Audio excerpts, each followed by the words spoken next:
Cinema शौकीन सबका स्वागत करता है। आज हम बात करने वाले हैं डेज ऑफ ग्लोरी के बारे में। ये कहानी है दूसरे विश्व युद्ध की, जब एक साथ लड़ने के बाद भी सिपाहियों में भेदभाव किया जाता था। किसी को ज्यादा तवज्जो दी जाती थी तो किसी को हर वक्त नजरअंदाज किया जाता था। कहानी की शुरुआत होती है और हमारे सामने 1943 का दृश्य आता है। यहीं पर हम एक बूढ़े आदमी को देख रहे हैं जो एक रिक्रूटर है। वो पूरे गाँव में अल्जेरियन लोगों को चिल्ला करके कह रहा है कि वो सेना में भर्ती हो जाए और हिस्सा बन जाए फ्रेंच फर्स्ट आर्मी का, क्योंकि इसी तरीके से वो अपने घर को बचा सकते हैं जर्मन से, वरना जर्मन उनके घर पर भी कब्जा कर लेंगे। इन बातों को सुनने के बाद गांव के बहुत सारे लोग आगे आते हैं और आकर के गाड़ियों में बैठने लगते हैं सेना में भर्ती होने के लिए। तभी हम एक जवान लड़के को देखते हैं जिसका नाम है सईद ओतमारी। सईद भी आगे आने लगता है सेना में भर्ती होने के लिए। तब उसकी माँ उसे रोकती है और कहती है कि तुम्हें सेना में भर्ती नहीं होना चाहिए, तुम्हारे दादाजी भी सेना में थे, एक बार वो युद्ध पे गए, तब से कभी भी लौट करके नहीं आए। लेकिन सईद अपनी माँ की बात को नहीं सुनता और आके बैठ जाता है गाड़ी और यहाँ से निकल पड़ता है। तब हम बाकी सिपाहियों को देखते हैं। यहीं पर एक सिपाही है जिसका नाम है मैसूद फ्रांस में जाकर के बसना चाहता है। तभी हम एक और सिपाही को देखते हैं जिसका नाम है अब्दुल कादिर। ये सारे लोग निकल रहे हैं यहाँ से ट्रेनिंग के लिए। अब्दुल कादिर अपने देश के लिए लड़ना चाहता है ताकि उसके देश को भी बराबरी का माना जाए। ये सारे लोग यहाँ से निकल करके पहुँचते हैं मोरक, जहाँ पर इन सबकी ट्रेनिंग। तभी हम एक फ्रेंच कमांडर को देखते हैं जो इन्हें आकर के नियम कानून बताता है, जिस नियम कानून को सुनने के बाद कुछ लोग पछताने लगते हैं कि आखिर वो यहाँ पर क्यों आए।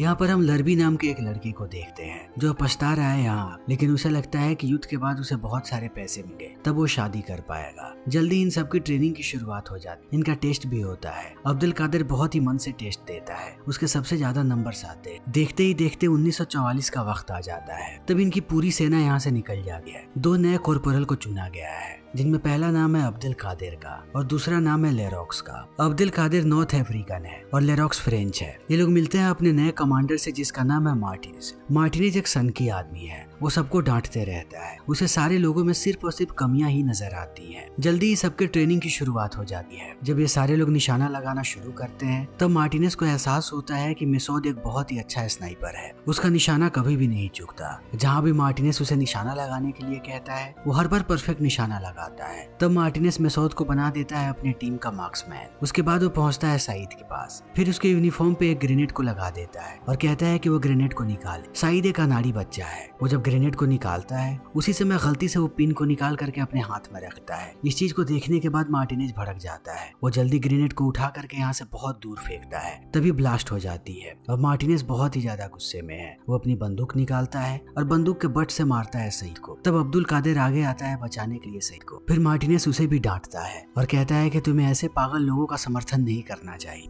तभी शाम हो जाती है। तब मार्टिनेज जाता है कॉर्पोरल्स के पास और कहता है कि जैसे ही सुबह होगी हम अपनी टीम को लेकर के जाएंगे पहाड़ के उस पार। वहाँ पर कुछ जर्मन छुपे हुए हैं, हमें उन सबको मार गिराना है। तब ये लोग तैयार हो जाते। रात में सारे लोग एक जगह पर बैठते, सब आपस में बात कर रहे हैं कि मार्टिनेज बिल्कुल भी अच्छा आदमी नहीं, वो किसी के साथ भी अच्छा व्यवहार नहीं करता। वो सबको गालियां देता है और सबको डांटता है। जिस तरीके से वो सईद को पीट रहा था वो बिल्कुल भी अच्छी बात। उसे देख करके ऐसा लगता है कि वो सईद के पीछे लग गया है। तभी यहाँ पर हम एक बूढ़े आदमी को देखते हैं। वो कहता है कि मार्टिनेज बिल्कुल भी बुरा आदमी है। वो जानता है कि इस रेजिमेंट में ज्यादातर नए लोग, अगर वो ढीला पड़ा तब लोग कभी भी नहीं सीख पाएंगे, क्योंकि ये युद्ध है। युद्ध करने के लिए लोगों को डराना पड़ता है, इसीलिए वो तुम सबके साथ इतनी सख्ती बरत रहा है। फिर सारे लोग इस बारे में सोचने लगते हैं और सुबह हो जाती है। सुबह होते होते ये लोग अपनी टीम को लेकर के जाने लगते हैं पहाड़ों की तरफ। धीरे धीरे ये सारे लोग आगे बढ़ रहे हैं। जैसे ये लोग पहाड़ के ऊपर जाते हैं जर्मन इन पर हमला कर देते हैं। इनके कई साथी मारे जाते, लेकिन जितने भी लोग बचे हुए हैं वो सारे गोलियां चला रहे। तभी सईद देखता है कि मार्टिनेज उसी की तरफ देख रहा है। इस चीज को देखते ही वो ग्रेनेड निकालता है और फेंकने लगता है जर्मन पर। तभी एक जर्मन आकर के कूद जाता है उसके ऊपर और सईद उससे लड़ने लगता है। इन दोनों के बीच ऐसे ही लड़ाई होती रहती है। तभी यहाँ पर मार्टिनेज आता है और वो मार गिराता है उस जर्मन सिपाही। तब थोड़ी देर के लिए वो देखता है सईद की तरफ और दोबारा जाकर के ये लोग लड़ने लगते हैं। बहुत देर के लड़ाई के बाद ये लोग जीत जाते हैं। जैसे ये बात फ्रेंच गवर्नमेंट को पता लगती है वो अपनी पूरी टुकड़ी को भेजते हैं यहाँ पर। फ्रेंच कैप्टन बहुत ही ज्यादा खुश है क्योंकि 1940 के बाद इनकी पहली जीत है जर्मन पे। इन लोगों ने जर्मन को हराया है। ये लोग हर जगह पे फ्रेंच फ्लैग को लगाने लगते हैं। सब लोग खुशियां मना रहे हैं। ये इस बात को भूल गए हैं कि इनके कितने सारे साथियों की मौत हुई। इनके लिए ये जीत ज्यादा बड़ी है। लेकिन फ्रेंच सिपाही यहीं पर नहीं रुकने वाले, वो जल्दी ही आगे बढ़ने लगते हैं इन सारे लोगों को लेकर।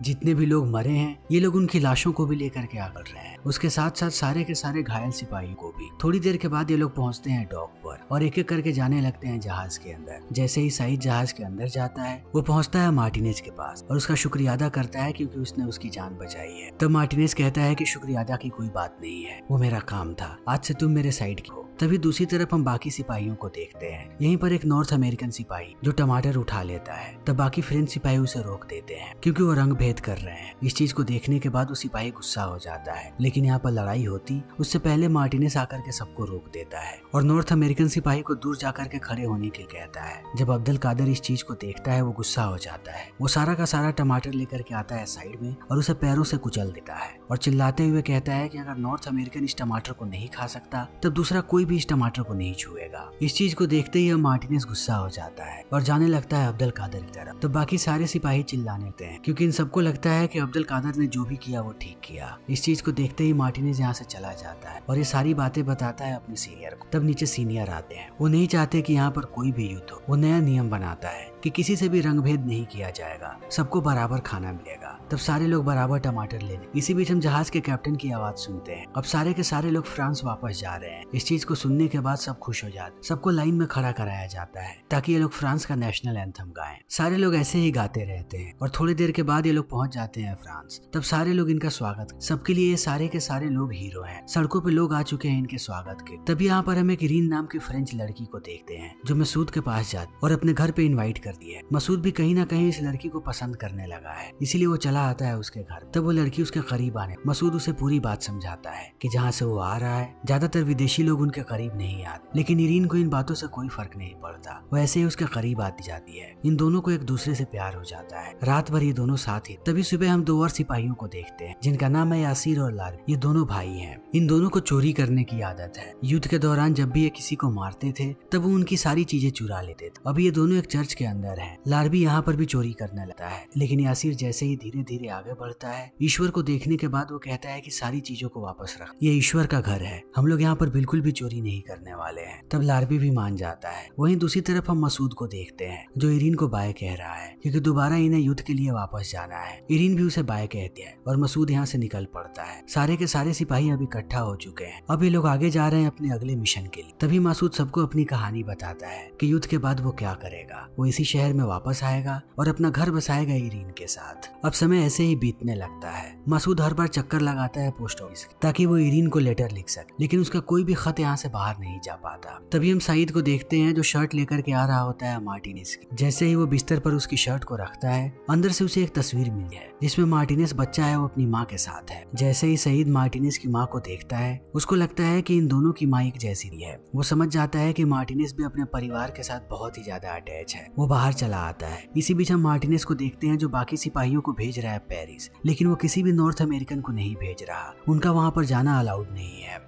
सईद जैसे ही मार्टिनेज को दिखता है, वो उसके पास आता है उससे बात कर, फिर बातों ही बातों में कहता है कि हम दोनों अपने परिवार से बहुत ही ज्यादा अटैच हैं। तब मार्टिनेज को ये बात समझ में नहीं आती कि अचानक सईद परिवार के बारे में बात क्यों कर रहा है, क्योंकि वो आधी से ज्यादा बातें अरबी में कहता है जो बिल्कुल भी मार्टिनेज के पल्ले नहीं पड़ती। तब वो चुप हो जाता है और ये सारे लोग निकल पड़ते हैं दोबारा युद्ध के लिए। अब इन्हें जाना है जंगलों के बीचों बीच। अंदर जाते ही युद्ध की शुरुआत हो जाती है। चारों तरफ से गोलियां चलती। ये लोग ऐसे ही कई दिनों तक लड़ते रहते हैं। इसी बीच बार बार मसूद लेटर लिखने की कोशिश करता है। उसने लेटर में उन सारी बातों को लिखा है जितनी भी चीजें यहाँ पर हो रही हैं। वो ज्यादातर चीजों से खुश नहीं है। उसे ये बात पता नहीं कि जब भी यहाँ से कोई लेटर बाहर जाता है तब सबसे पहले सीनियर्स उसे पढ़ते हैं और सेंसरशिप करने के बाद बाहर भेजते हैं। वहीं दूसरी तरफ हम मार्टिनेज को देखते हैं। वो भी अब धीरे धीरे परेशान हो रहा है कि नॉर्थ अमेरिकन सिपाहियों के साथ सरकार ऐसा क्यों कर रही है। उन्हें भी बराबर का दर्जा मिलना चाहिए। उनके साथ कोई भी भेदभाव नहीं किया जाना चाहिए। उन्होंने भी अपनी जान को जोखिम में डाला है देश की। तभी हम बाकी सिपाहियों को देखते हैं। धीरे धीरे करके सिपाहियों की हालत खराब हो रही है। कुछ सिपाही ठंड के कारण मरते जा रहे हैं। जैसे ही मार्टिनेज की ये बात शहर तक पहुंचती है, सरकार भी इस बारे में सोचना शुरू कर देती है और ज्यादातर नॉर्थ अमेरिकन सिपाहियों को भेजा जाने लगता है। उन सबको नए कपड़े मिलते हैं और नए यूनिफॉर्म भी और अच्छे खासे जूते। इस चीज को देखने के बाद वो सारे लोग खुश हो जाते हैं। उन्हें समझ में नहीं आता कि अचानक ये क्या हो रहा है। तब उन्हें बताया जाता है कि शाम में यहाँ पर एक डांसर भी आने वाले है। तभी हम बाकी सिपाहियों को देखते हैं ज्यादातर सिपाहियों का प्रमोशन हुआ है जो अब तक पेंडिंग था। सरकार ने बहुत ही तेजी से काम किया है कुछ पिछले महीनों में। इसी बीच हम देखते हैं अब्दुल कादिर को, जिसका प्रमोशन नहीं हुआ है। वो निराश हो जाता है। उसे लगता है कि जो फ्रेंच नहीं है शायद अभी भी उनके साथ भेदभाव हो रहा है। तभी रात में मार्टिनेज बुलाता है सईद को अपने कमरे में। वो उसे शराब देता है और उसके साथ साथ सिगार भी देता है। ये दोनों ऐसे ही बातें करते रहते हैं। तब बातों ही बातों में सईद बता देता है मार्टिनेज को कि उसने उसकी माँ की तस्वीर देखी है। इस चीज को सुनते ही मार्टिनेज गुस्सा हो जाता है और सईद को कहता है कि इस बारे में किसी को कुछ भी मत बताना। फिर वो फेंक देता है उसे अपने कमरे से बाहर और कहता है कि दोबारा यहाँ पर कभी मत आना। तभी हम बाकी सारे सिपाहियों को देखते हैं जो एक स्टेज के पास बैठे हैं। तभी यहाँ पर एक बैले डांसर आती है। वो बहुत ही अच्छा डांस करती है। लगभग सारे लोग देख रहे हैं, लेकिन एक वक्त के बाद यहाँ से सिपाही उठ करके जाने लगते हैं। तभी दूसरी तरफ हम मसूद को देखते हैं। मसूद सारे के सारे नॉर्थ अमेरिकन लोगों को बता रहा होता है कि हमें आवाज उठानी चाहिए। अभी भी हमारे साथ भेदभाव हो रहा है। हम में से किसी का भी प्रमोशन नहीं हुआ। हम जहाँ के जहाँ थे हम वहीं के वहीं हैं और हम यहीं की यहीं रह जाएंगे, चाहे हम इस युद्ध को जीते या हारे। सरकार को इस बात से कोई फर्क नहीं पड़ता। हमें अभी के अभी आवाज उठानी पड़ेगी। इस बात को सुनने के बाद सारे नॉर्थ अमेरिकन सिपाही आवाज उठाने लगते हैं। तभी यहाँ पर मार्टिनेज आ जाता है। उसने मसूद की सारी बातें सुन ली है। वो आते ही उस पर हमला कर देता है। तब ये दोनों बहुत देर तक लड़ते हैं। अंत में मसूद को गिरफ्तार कर लिया जाता है। यहाँ से सारे सिपाही उसे बाहर ले जाकर के बंद कर देते हैं, लेकिन मसूद अभी भी कहीं ना कहीं इरीन से मिलना चाहता है, कैसे भी। तभी हम इरीन को देखते हैं जो हर दफ्तर के चक्कर लगा रही है ताकि उसे पता लग जाए कि मसूद कहाँ पर है। उसने बहुत सारे लेटर्स लिखे हैं, लेकिन कोई भी उसका लेटर पोस्ट नहीं हुआ। उसे डर लग रहा है कि कहीं मसूद को कुछ हो तो नहीं गया। वो इसी बात की पुष्टि करना चाहती है। क्लर्क कहता है कि वो जल्दी ही बताएगा मसूद बारे। तभी दूसरी तरफ हम कमांडर को देखते हैं जो बात करता है मार्टिनेज से और उससे पूछता है कि हमें अफ्रीकन लोगों के साथ क्या करना चाहिए। तब थोड़ा सोचने के बाद मार्टिनेज कहता है कि अफ्रीकन भरोसे के लायक है, हमें उन सबको एक साथ रख। यहीं पर हम अब्दुल कादिर को भी देखते हैं। सारे लोग बात कर रहे हैं अपने अगले मिशन की, जो बहुत ही ज्यादा खतरनाक है। कमांडर आकर के बात करता है अब्दुल कादिर से। उसे कहता है कि अगर इस मिशन को हम लोगों ने पूरा कर लिया तब सारे लोगों को सामान्य दर्जा मिलेगा। लोग सबको हीरो माने, चाहे वो फ्रेंच हो या नहीं। इससे सारी चीजें बदल सकती। हमें बस इस मिशन को पूरा करना है कैसे। जैसे ही अब्दुल कादिर इन बातों को सुनता है उसे याद आता है कि सबका कहना है कि कमांडर जो भी बोलता है वो करता है, वो जुबान का पक्का है। अब्दुल कादिर समझ जाता है कि कमांडर ने जरूर कुछ देखा है। अगर उन लोगों ने इस मिशन को पूरा कर दिया तब कहीं सारी चीजें बदल सकती हैं। अब्दुल कादिर कमांडर से कहता है कि हमें मसूद की जरूरत पड़े। वो हमारी टीम का सबसे बेहतरीन स्नाइपर है। अगर वो हमारे साथ होगा तब हमारे जीतने के चांसेस ज्यादा हैं। इस बात को सुनते ही मसूद को भी रिलीज कर दिया जाता है। तब सारे लोग इकट्ठा होते हैं और यहाँ से निकल पड़ते हैं अपने मिशन के। लेकिन कॉर्पोरल को नीचे की वायर नहीं दिखती और वो पैर रख देता है एक लैंडमाइन पे। तब एक बड़ा सा ब्लास्ट होता है जिसमें कॉर्पोरल की मौत हो जाती है। उसके साथ साथ 5 और लोगों की। यासीर का भाई लरबी भी उसमें शामिल है। जब यासीर अपने भाई की लाश को देखता है तब वो चिल्लाने लगता है और सबसे चिल्ला चिल्ला के कहता है कि अब हमें घर वापस जाना चाहिए। वहीं दूसरी तरफ हम मार्टिनेज को देखते हैं जो बहुत ही बुरी तरीके से घायल है। अब शायद वो कहीं आगे जा भी ना पाए। अब यहाँ पर सिर्फ एक ही कॉर्पोरल जिंदा बचा है और वो है अब्दुल कादिर। यहाँ से आगे के सारे डिसीजन उसे ही लेने पड़े। अब्दुल कादिर जानता है कि सारे लोगों का मनोबल टूट चुका है। ज्यादातर लोग अब आगे नहीं जाना चाहते, लेकिन अब्दुल कादिर सबको समझाता है और कहता है कि ये मिशन हमारे लिए सबसे ज्यादा महत्वपूर्ण है। अगर हमने इस मिशन को पूरा किया तभी हमें बराबरी का दर्जा मिलेगा। लोग भूल जाएंगे कि हम कौन हैं। इसीलिए चाहे जो भी हो हमें आगे बढ़ते रहना है। तब ये लोग घायल सिपाहियों को लेकर के आगे बढ़ने लगते हैं। इन्हें ब्रिजहेड के पास पहुंचना है। बहुत देर चलने के बाद ये लोग ब्रिजहेड के पास पहुंच जाते हैं। ये देखते हैं कि चारों तरफ फ्रेंच सिपाहियों की लाशें पड़ी हुई हैं। तब ये लोग गांव वालों से पूछते हैं कि बाकी के फ्रेंच सिपाही कहाँ हैं। तब किसी को कुछ भी पता नहीं होता। सब लोग जाकर के आराम करने लगते हैं। मार्टिनेज को ये लोग एक बिस्तर पे लिटा देते हैं और उसका इलाज चलने लगता है। उसकी हालत बहुत ही ज्यादा खराब है। तब सईद जाता है उससे बात के लिए, लेकिन मार्टिनेज कहता है कि अगर मैं मर गया होता